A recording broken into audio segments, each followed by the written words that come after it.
Right, people, welcome to this part 1 of 3 webinar series where myself and Opalang want to discuss this very important judgment handed down by the Western Cape Tax Court containing the issue of prescription and also the issue of self-insurance.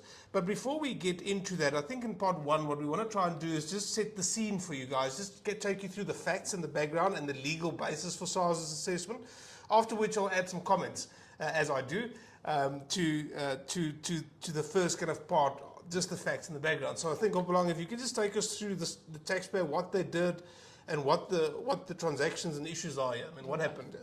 Okay, so the facts as we have them is that the taxpayer is a citrus farmer. So the assessment that we're looking at is 2017. The taxpayer exports these goods. The citrus is prone to disease and infection. So the taxpayer then has to make a plan because typically they fund the losses from their provisions. Right, and this is important. It's a very important point that you're raising there, and we'll get back to that later in the series, right, in this webinar series. But the point being is that they farm, and sometimes there's losses, and these losses they would typically make good in some way, shape, or form, which up until this particular tax year, they did by way of reserve funds. Interestingly enough, I don't believe, if I remember the facts correctly, there hasn't been any losses they've had to fund for the past 3 years. Also very important. Yes. Right. So come 2017 provisional tax season, the taxpayer and the accountants are sitting, they're looking at the calculations, and they realize that they need to do something to reduce their tax liability, so to say. And obviously they have the problem of their crops being prone to disease and infection.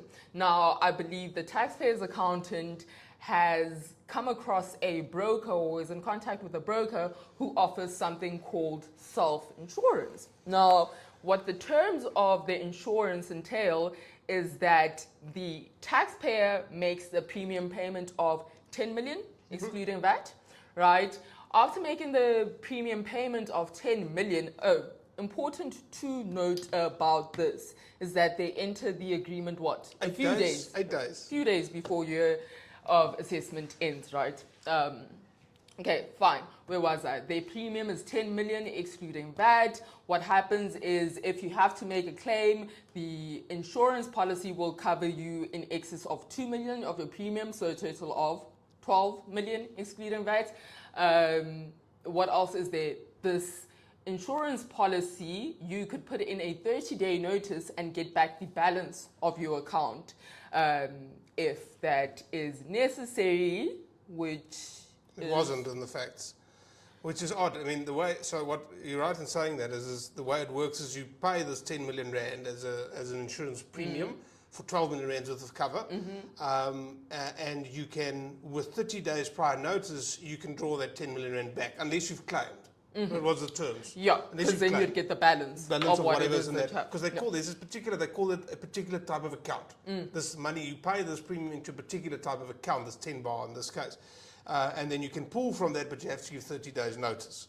Right, so they do all of this 8 days before year end. Yeah. They do this and they pay. Okay, Right. So 10 million, 12 million rand cover, you get back the balance of the account. We say balance because there is interest that could be earned on this insurance premium, and there are obviously handling fees that the brokers deduct. I think SARS later on concedes that 400,000 of that is fine, and it is a deductible expense. Well, so I suppose they claim it as a deductible expense. Yeah. So I suppose I'm getting ahead of myself and I'm revealing what happens later. But Fair yeah, so that's where we are. The taxpayer then files their 2017 return. They deduct the insurance as insurance excluding 37A in their return. They do not disclose the notional interest that they earned on this cover because they earned, 2,000 rand odd, because it was 8 days before the end of the year. And all is well. About 4 months later, SARS selects the return for verification. And here comes the trouble. Oh, no, not yet, actually. It started, but... Not yet, actually. So 4 months later, SARS pulls the return for verification, and the taxpayer submits everything. I suppose the trigger at this point is that there is this big insurance cover claim, right? SARS pulls it for verification. They ask a few questions on this insurance claim, and the taxpayer supplies all the related documents about the self-insurance policy. In fact, just to interrupt you there, in fact, they explained to SARS, this verification or compliance auditor, as they are commonly known and referred to in practice. So they tell this verification oak that this is self-insurance. And that's very important. Later in the series, I'll explain that. So they tell this oak it's self-insurance. And they, in fact, they give all the insurance documents, the contracts and everything they give to this oak. Unsigned documents and everything. Right. Okay, and all's well that ends well. Verification finalized without changes. Fast forward to 10 days after the assessment prescribes, the taxpayer gets a notice of commencement of audit, right?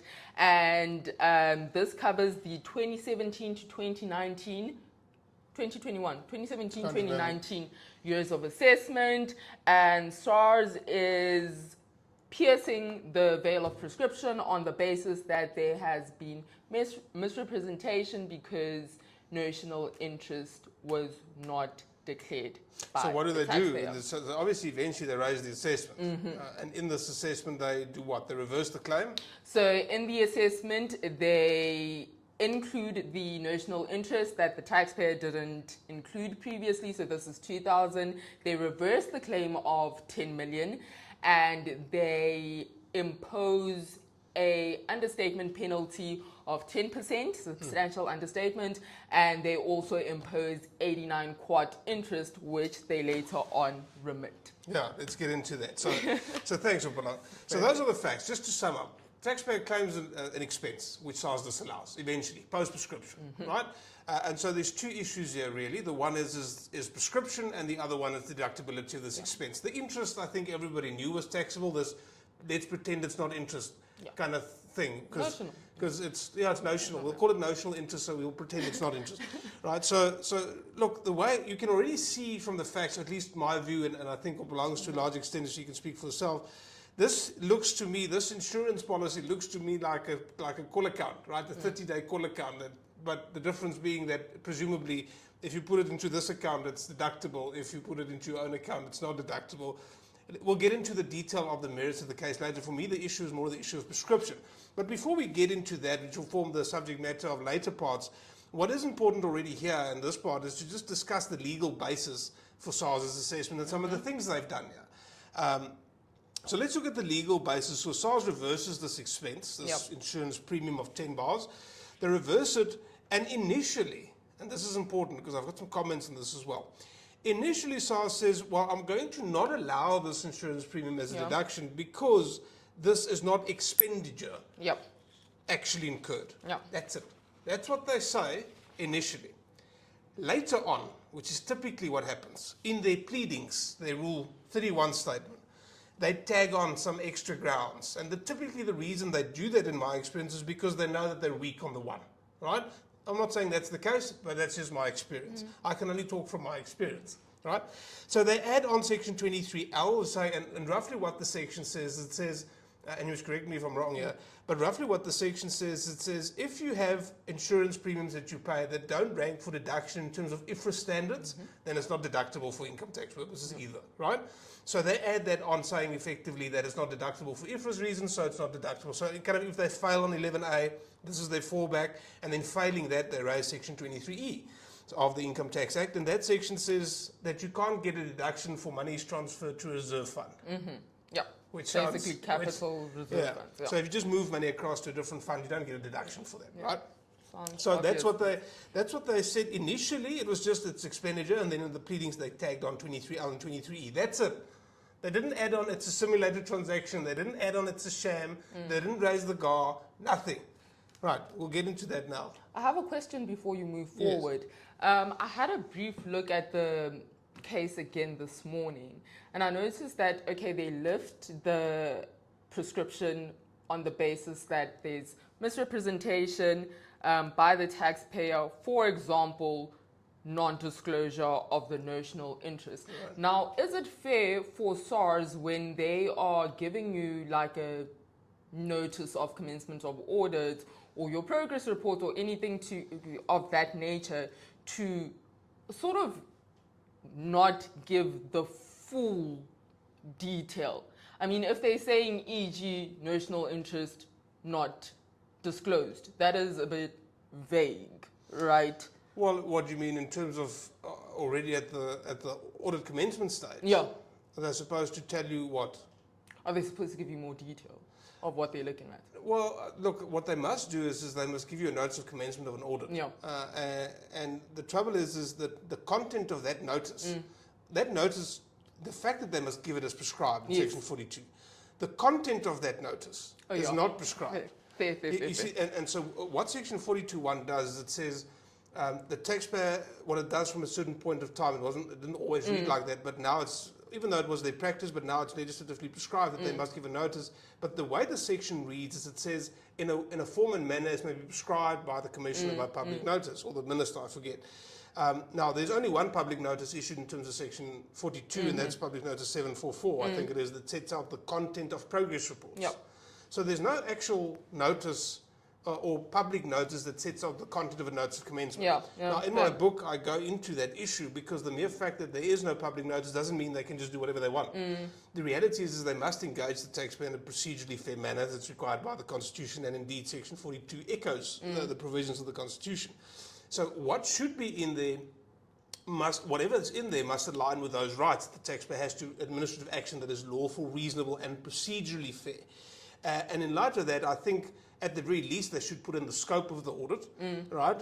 And I think to say that I'm looking at the interest and I'm looking at your interest revenue and I'm looking at your deductibility of your premiums, I think that's pretty specific. Okay. I think that's okay.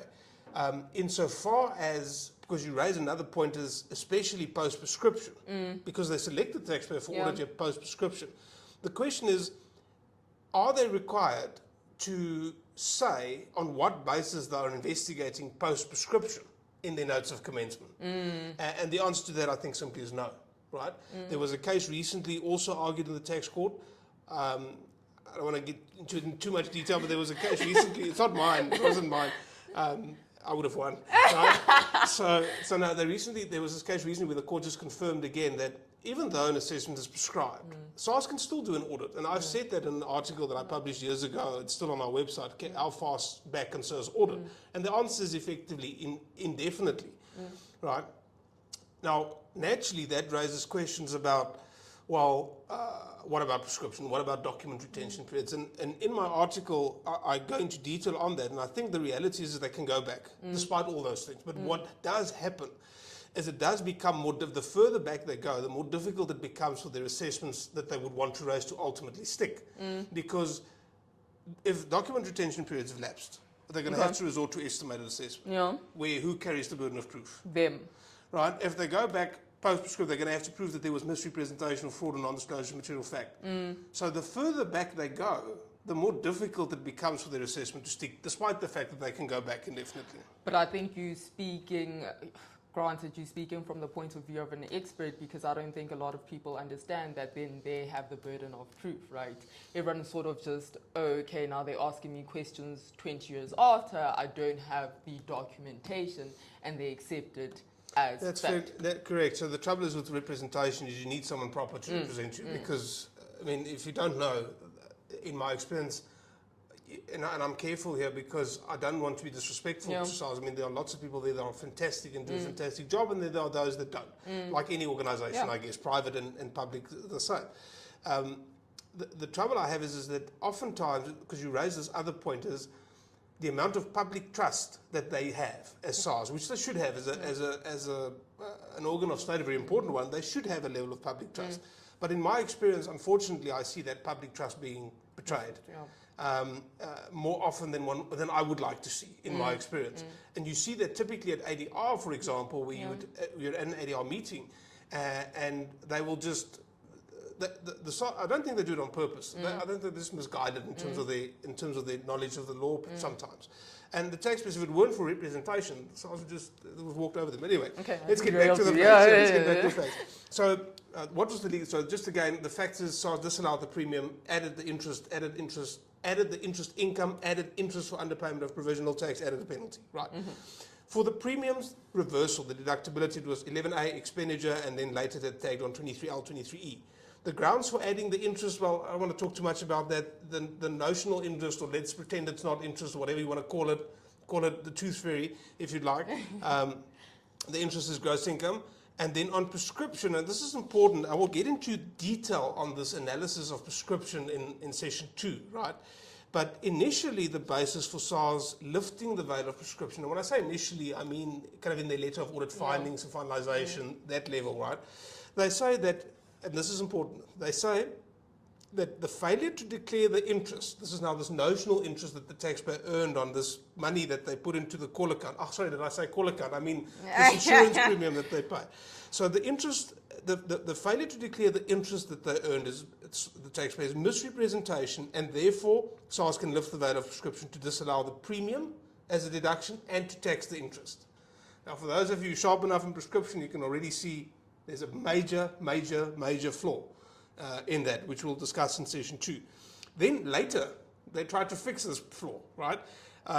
In the outcome of objection, they say the premium is not deductible. This is again the basis for lifting the veil. The premium is not deductible, therefore there was misrepresentation by claiming it as a deduction, and then later still, in their pleadings, they make then they split the two for the first time, the interest and the premium and the grounds. They say, and this is in the pleadings, not declaring the interest is non-disclosure of material fact, therefore they can lift the veil, and claiming the premium as a deduction under 11A, when it is not a deduction under 11A, is misrepresentation. Right. So now, that is the legal basis eventually. Now, let's just talk, I have some comments before we conclude on session 1, right? We can debate this a little bit. So, this is not uncommon. If you deal with SARS and dispute resolution as we do all the time, you'll find that what they say initially and what eventually ends up in the pleadings is hardly ever the same thing. Exactly. You'll have some of the remnants of the initial basis will be in the pleadings, and then they tag on stuff later. Right? Now, the question is, can they do that? Right? Can they actually go ahead and raise new grounds? Now, there's a whole history behind this. Pre the TAA, there was a set of tax court rules where the courts interpreted the pleadings, and for from both SARS's perspective and the taxpayer's perspective, to see what is permissible as new grounds in the pleadings, right? And the way the courts looked at that version of the rules pre-TAA is it said, well, when you look at the way it's drafted, the rules are drafted because it says that SARS must, in their Rule 31 statement, set up the grounds for their appeal. And the taxpayer must set up the grounds for their assessment, that SARS, and the taxpayer must set up the grounds for their appeal. And the court said those things are drafted in the present tense. Right? And so therefore it means whatever grounds you're raising now is permissible, and that's what the rulemaking envisaged. The new rules, as they read now, post-TAA and again post-2017 amendments, not 2023 amendments, sorry, it says that SARS cannot raise a ground that constitutes an ovation of the factual legal basis for their assessment, or a ground which requires the issue of a revised assessment. Okay. So the way I explain that in my book, I go into a little bit more detail on it, but there's two things here. They can't add a ground that's an ovation of the factual legal basis. One, they can also not raise a ground that constitutes or that requires the issue of a revised assessment. Right. So now the question is, what does an ovation mean? We can get into that. I don't want to get into it in too much detail, but to tag on 23L and 23E, both of which are aimed at ultimately the same assessment that SARS raised, it is by disallowing the premium, right? If you talk about the premium, initially they said 11A, it's not deductible. To go 23L and 23E, if they succeed on those grounds, they don't need to raise a new assessment. The premium is still not deductible. Right? So it's not an impermissible new ground on the basis that it would require the issue of a revised assessment. Certainly not. But what it is, in my view, is an ovation of the legal basis. And, in fact, the factual basis. Because now you want to say, first you said it's not expenditure, right? Now you say, well, it might be expenditure, but because it's 23L, it's prohibited. Or because it's money just moved to a reserve fund, it's not deductible 23. Yeah. That's an innovation of the factual basis and legal basis. Well, I want to go so far as factual because I don't have enough facts, but certainly it seems to me like innovation. It wasn't raised in the case, right? And it's not really relevant to the conclusion, but it is important to understand these things, is to look at, and that's why when I start reviewing this, Rule 31, the first thing I ask for is the notice of assessment and the additional assessment and the audit findings of finalisation, because I want to see what's there. So then a quick question. When is the, I want to call it the last time SARS can raise new grounds versus when the taxpayer can raise new grounds? So they can both the taxpayer and SARS can raise new grounds at appeal, at litigation stage and pleadings. Right? So the taxpayer's grounds, it's not the same for the taxpayer. I think that inadvertently, and I say inadvertently because I don't think it was thought through or intended necessarily to be this way, but that's how the rules read, is it seems like it's more difficult for SARS to add new grounds now than it is for taxpayers, whereas in the past it was the other way around. And I think through the various amendments they've made to the rules, I don't think that's what they planned, but that's how it panned out. That's how the courts have interpreted it. And certainly that's at least how I interpret it. So for taxpayers to raise new grounds, all they need to show is that they place the amount under dispute. Okay. Right?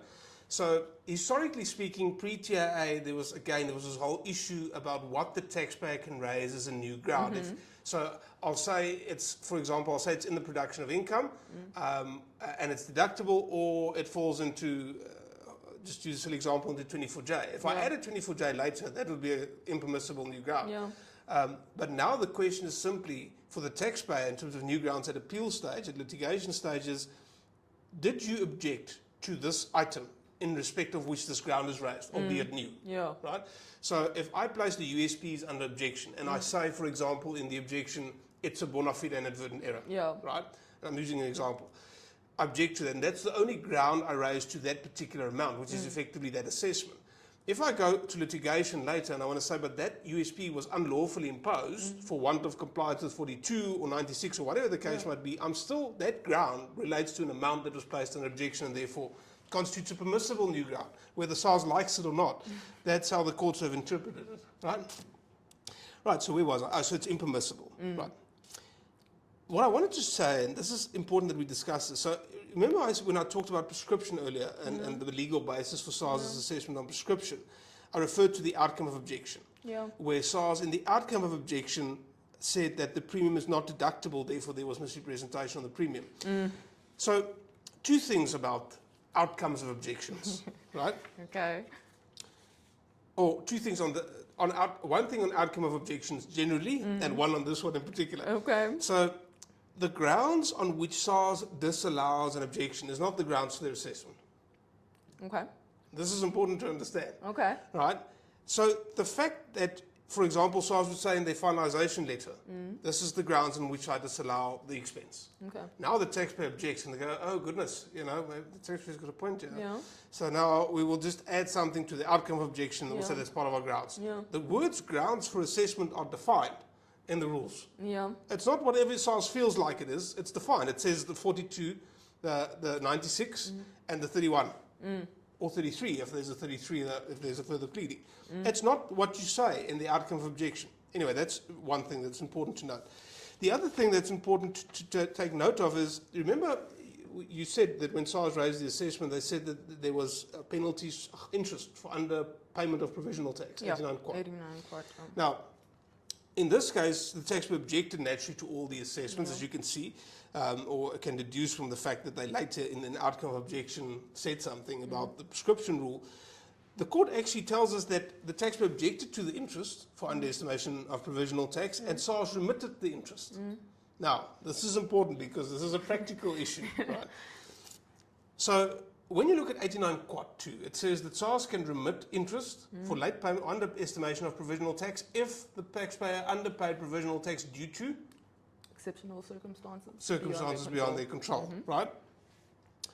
The reason SARS allowed, and I'm saying this because I can't make a bigger point of saying this publicly, is the reason SARS, according to the court, the judgment of the court, the reason SARS allowed the interest to be remitted is because the taxpayer claimed the expense in their provisional tax calculation on the back of advice. And therefore, presumably, That was out of their control. yes. Yeah. Right. So I would venture to guess that there are people who've raised that before where SARS had said it's not circumstances beyond your control. You see, you find this often when you start reading judgments and actually dealing with this, with SARS in dispute resolution often, is it's easy to, it's one thing to make a policy and to put policy notes out, like, for example, what is a readily apparent undisputed error, and have your policy and your governance structure interfere with the law, and then when you get to litigation, then it's a different story, right? And I use this example because I think that I believe that allowing the interest, of course, the full facts aren't vented in the judgment, so I might be mistaken, right? But I would venture to guess that this is not circumstances beyond the taxpayer's control. At least not that's how they'd see it. I would argue that it is, naturally. I'm not saying the taxpayer should have lost the case on the prescription on interest. I'm just saying that there's inconsistency here. It was the same issue, granted that thing is still waiting final. You remember, Opelang, I don't know whether you were with us at the time, but when SARS released the draft interpretation note on the meaning of the words readily apparent undisputed error in 93.1d. It might have been before you joined. No, it was before. Anyway, so SARS in 93.1d, you must know the section 91D. You know it well. Right? You know it well.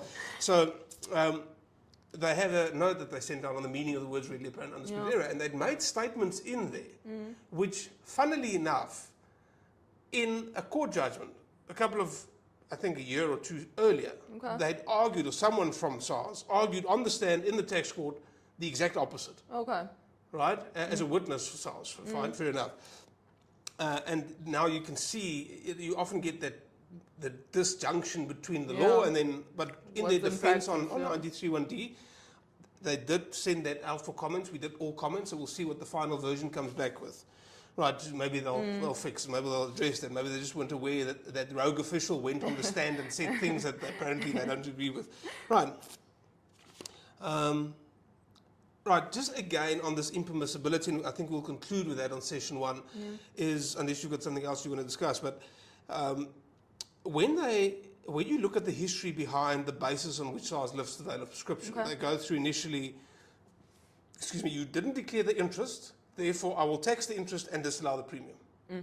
Because that non-disclosure of the interest. That's misrepresentation. Correct, and therefore I'll also just disallow the interest. Then the outcome of objection, they say something, but like I said before, who cares, because it's not grounds.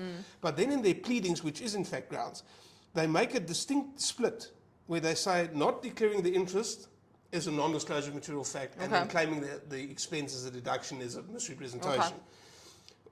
That to me is, again, an ovation of the legal basis for the assessment, because initially they'd said, legally, I am saying that non-disclosure of the interest caused me not to tax you on the interest and caused me not to deduct, or caused me to allow the premium. So initially, legally, we're looking at gross income definition. Correct. And 99, effectively 9921A, I think it is. For the lifting of the veil. Yes. Okay. And now, in the new grounds, we are looking at two different things, which is 11A and Gross income. Gross income, and then the prescription. And then the prescription, correct, on each. And this is the first time in their pleadings, as far as I read the judgment, where they go and they say, all right, your failure to declare the interest is non-disclosure, so that's why we want to tax the interest. We can lift the veil on the interest because you didn't disclose it. And we will lift the veil of prescription on the premium because you claim something that's not deductible, and that's misrepresentation. When compared to the initial grounds, failure to declare the interest is misrepresentation, therefore I'll tax the interest and disallow the premium, it's not the same thing. It's not the same thing, and arguably constitutes an impermissible new ground, being an ovation of the legal basis and potentially even the factual basis for their assessment. Not that it was raised in the case, but these are the things that certainly, if I were working on the case, would certainly have considered. I'm not saying maybe it was raised, and I just abandoned because they eventually, won on the merits, on the prescription point anyway. But it is important to take note of these things. But that's it, guys. So to sum up in part 1, in part 2, we're going to go into detail on the issue of prescription, and in part 3, we'll go into detail on the deductibility of this premium, because the court does look at it and say, well, on prescription, here's my views, but if I'm wrong, let's deal with the merits. And I think it's important that we deal with all of those. But in summary, in part 1, SARS raised an assessment to disallow self-insurance premiums, to tax, let's pretend it's not interest, right, or notional interest, impose a USP and imposed interest, right, for various legal bases, and the taxpayer obviously challenged that, and we'll see in parts 2 and 3 what happened in this case. Thanks for joining us.